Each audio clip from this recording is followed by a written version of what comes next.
उन्होंने भी हमें बहुत हिम्मत दी, और साथ ही साथ जनाब साबिर भाई काबलीवाला जो कि हमारे गुजरात प्रेसिडेंट है यहाँ के, वो जो हिम्मत देते हैं ना, वो आज आप नतीजा देखेंगे कि मैं 15 साल का हूं और मेरे अंदर ये हिम्मत है कि मैं यहाँ बैठा हूं, क्योंकि मुझे मालूम है कि आज मेरे वालिद नहीं है, लेकिन मेरे पास ये जो पूरा संगठन है, ये सब लोग हमारे साथ में खड़े हैं। एजुकेशन को लेकर आपकी सोच क्या है? देखिए, अगर आज आप देखेंगे तो सबसे कम लिटरेसी वाला जो आप रिलीजन कोई भी देखेंगे, जिसे स्टार्टिंग से आजादी के बाद से अगर बैकफुट पर रखा गया हो, तो वो मुस्लिम है। चाहे फिर वो कांग्रेस की सरकार में किया गया हो या फिर भाजपा की सरकार में वो काम जारी रखा हो। अगर ये लोग ये समझ रहे हैं कि हमारा कोई ऑप्शन नहीं है आज के टाइम में, तो ये बात इनकी अब जहन में से निकाल देने की जरूरत है, क्योंकि इस बार जो है ऑल इंडिया मजलिस इत्तेहादुल मुस्लिमीन अपने दुगने पावर के साथ में जो है वो पूरे गुजरात के अंदर में एंटर कर रही है, और इसके रिजल्ट आप देखेंगे कॉर्पोरेशन के अंदर कि हम किस तरह से हमारे कॉर्पोरेटर लेके आते हैं। तो दरियापुर वार्ड से आप लोग चुनावी मैदान में उतरने वाले, किन मुद्दों पर चुनाव होगा, किन मुद्दे आपके पास होंगे और किन पार्टियों से आपका जो है जो लड़ाई रहेगी?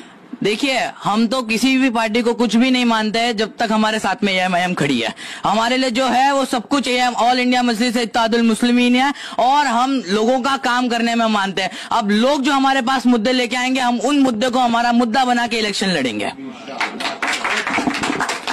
चलिए, एक आखिरी सवाल कि कैसे मैडम आने वाले चुनाव में, और जब एमआईएम ने आपको चुनावी मैदान में उतरने का तय किया, कोई आपने पार्टी से कोई नाता जोड़ा, कोई होद्दा वगैरह? अभी तक तो मैं यही कहना चाहूंगी कि बस पार्टी से मुझे बहुत ही हौसला मिला है, जिस वजह से मैं आज यहाँ पर बैठी हूँ। और मेरी बात सुनिए कि हर काम जो होता है वो होद्दे के लिए नहीं होता है। हाँ, सबसे बड़ा जो होता है वो कार्यकर्ता होता है। जैसा कि आज हमने बात की कि कार्यकर्ता से बड़ा कोई नहीं है। आप देखेंगे तो भारतीय जनता पार्टी ने जो काम किया, तो भारतीय जनता पार्टी ने जो वक्फ बिल को वो लागू करने चले गए थे। अब ये वही वक्फ बिल है जो हमारे पास से हमारे ही मस्जिदों के जो राइट्स लेने की बात थी, जो कि बिल्कुल गलत बात थी। इसको देखेंगे तो हमें जाना पड़ा सुप्रीम कोर्ट में। असद साहब जो थे हमारे, उन्हें जाके वो, जबकि कौम के लिए वो वहां जाके सब कुछ अपना इतना काम जो था उन्होंने साइड पे रखा, वो गए सुप्रीम कोर्ट में, और वहां पे आज आप देखेंगे तो उन्होंने स्टे लाने तक की हमने जो है वो बात वहां तक पहुंचा दी है। चाहे फिर वो वक्फ हो, यूसीसी हो, सीएए हो, एनआरसी हो, ये जो है हमारा जो देखिए कंसेप्ट जो था स्टार्टिंग से हमारा सिर्फ ऐसा नहीं है कि सिर्फ महिलाओं का काम है। हम ना सिर्फ मुसलमानों का काम करेंगे, हम जो काम करेंगे वो मुसलमानों के लिए करेंगे, आदिवासी के लिए करेंगे, दलित के लिए करेंगे, और खास करके जो लोग पीछे रह गए हैं हम उनका काम जो है वो आगे बढ़ाने की कोशिश करेंगे। जैसा कि आज हमने मीटिंग में भी देखा कि जो कॉर्पोरेटर है, जो पोस्ट पे बैठे हुए, कोई एमएलए है, कोई एमपी है, उनके जितने ज्यादा फोन नहीं बचते, उससे ज्यादा हमारे फोन बचते कि ये जगह पे हमें ये काम पड़ गया है। इस हिसाब का जो काम है वो मजलिस ने किया है,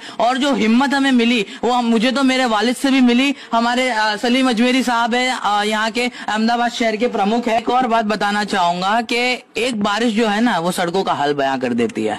लोगों को हॉस्पिटल जाना होता है, लोगों को घर से बाहर निकलना रहता है, उनके डेली रोजमर्रा की जो जरूरत की जो चीजें है वो लानी पड़ती है, लेकिन वो जो है उन्हें प्रॉपरली चीजें जो फैसिलिटी होती है।